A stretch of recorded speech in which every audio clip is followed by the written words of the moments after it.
ಇನ್ನು ಅನನ್ಯ ಭಟ್ ಅನ್ನೋ ಕ್ಯಾರೆಕ್ಟರ್ ಹುಟ್ಟಿದ್ದು ಹೇಗೆ? ಅನನ್ಯ ಭಟ್ ಹುಟ್ಟಿರಲಿಲ್ಲ, ಆದ್ರೆ ಹೆಸರು ಹುಟ್ಟಿದ್ದು ಹೇಗೆ? ಸುವರ್ಣ ನ್ಯೂಸ್ ನಲ್ಲಿ ಆಪರೇಷನ್ ಅನನ್ಯ ಭಟ್ ಯಾವ ರೀತಿಯಾಗಿ ಈ ಕ್ಯಾರೆಕ್ಟರ್ ಸೃಷ್ಟಿಯಾಯಿತು, ಆ ಹೆಸರನ್ನ ಯಾವ ಕಾರಣಕ್ಕಾಗಿ ಇಟ್ರು, ಅನನ್ಯ ಭಟ್ ಅನ್ನುವಂತ ಹೆಸರನ್ನ ಇಡೋದಿಕ್ಕೂ ಕೂಡ ಕಾರಣ ಇದೆ. ಭೂಮಿ ಮಾರಾಟದಲ್ಲಿ ಪಾಲು ಕೇಳಿದಂತ ಸುಜಾತ ಭೂಮಿ ಕೊಡೋದಕ್ಕೆ ಸಾಧ್ಯ ಇಲ್ಲ ಅಂತ ಧರ್ಮಸ್ಥಳದಿಂದ ಬರುತ್ತೆ, ಪಾಲು ಪಡಿಬೇಕು ಅಂತ ಸುಜಾತ ಪಟ್ಟು ಹಿಡಿತಾರೆ. ಆ ಸಂದರ್ಭದಲ್ಲೇ ಸೌಜನ್ಯ ಕೊಲೆ ಕೇಸ್ ಪ್ರಕರಣ ಕೂಡ ಜೋರಾಗಿರುತ್ತೆ. ಸೌಜನ್ಯಗೆ ನ್ಯಾಯ ಕೊಡಿಸೋದಕ್ಕೆ ತಿಮರೋಡಿ ಟೀಮ್ ಓಡಾಡ್ತಾ ಇತ್ತು. ಆಗ್ಲೇ ತಿಮರೋಡಿ ಗ್ಯಾಂಗ್ ಅನ್ನ ಸುಜಾತ ಸಂಪರ್ಕವನ್ನ ಮಾಡ್ತಾರೆ. ಈ ರೀತಿಯಾಗಿ ಈ ಗ್ಯಾಂಗ್ನ ಜೊತೆಗೆ ಸಂಪರ್ಕಕ್ಕೆ ಬರ್ತಾರೆ ಸುಜಾತ ಭಟ್ ಅವರು.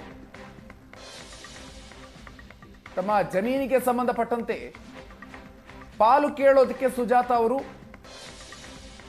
ಧರ್ಮಸ್ಥಳ ಟ್ರಸ್ಟ್ಗೆ ಸಂಬಂಧಪಟ್ಟವರಲ್ಲಿ ಕೇಳ್ಕೊಳ್ತಾರೆ. ಆದ್ರೆ ಅದು ಸಾಧ್ಯ ಇಲ್ಲ ಅನ್ನುವಂಥ ವಿಚಾರವನ್ನ ಆ ಕಡೆಯಿಂದ ಬರುತ್ತೆ. ಆದ್ರೆ ಪಾಲು ಪಡಿಬೇಕು ಅಂತ ಸುಜಾತ ಪಟ್ಟು ಹಿಡಿಯುವಂತಹ ಸಂದರ್ಭದಲ್ಲಿ ಇಷ್ಟೆಲ್ಲ ಬೆಳವಣಿಗೆಗಳು ಆಗಿದೆ. ಇನ್ನು ಅನನ್ಯ ಭಟ್ ಕತೆ ಹುಟ್ಟಿಕೊಂಡಿದ್ದು ಕೂಡ ಸಾಕಷ್ಟು ರೋಚಕ. ತಿಮರೋಡಿ ಗ್ಯಾಂಗ್ ಅನ್ನ ಸುಜಾತ ಸಂಪರ್ಕವನ್ನ ಮಾಡ್ತಾರೆ. ಈ ಸಂದರ್ಭದಲ್ಲಿ ಸುಜಾತಾಗೆ ತಿಮರೋಡಿ ಗ್ಯಾಂಗ್ ಆಶ್ವಾಸನೆಯನ್ನ ಕೊಡುತ್ತೆ. ನಾವು ಹೇಳಿದಂತೆ ಕೇಳಿದ್ರೆ ನ್ಯಾಯವನ್ನ ಕೊಡಿಸ್ತೀವಿ, ಧರ್ಮಸ್ಥಳದಿಂದ ಹಣವನ್ನ ಕೊಡಿಸ್ತೀವಿ ಅನ್ನುವಂತ ಭರವಸೆಯನ್ನ ಕೊಡ್ತಾರೆ. ತಿಮರೋಡಿ ಗ್ಯಾಂಗ್ ಹೇಳಿದಕ್ಕೆ ಸುಜಾತ ಭಟ್ ಒಪ್ಕೊಳ್ತಾರೆ. ಏನ್ ಹೇಳುತ್ತೋ ಅದಕ್ಕೆ ನಾನು ರೆಡಿ ಅಂತ ಹೇಳ್ತಾರೆ ಸುಜಾತ.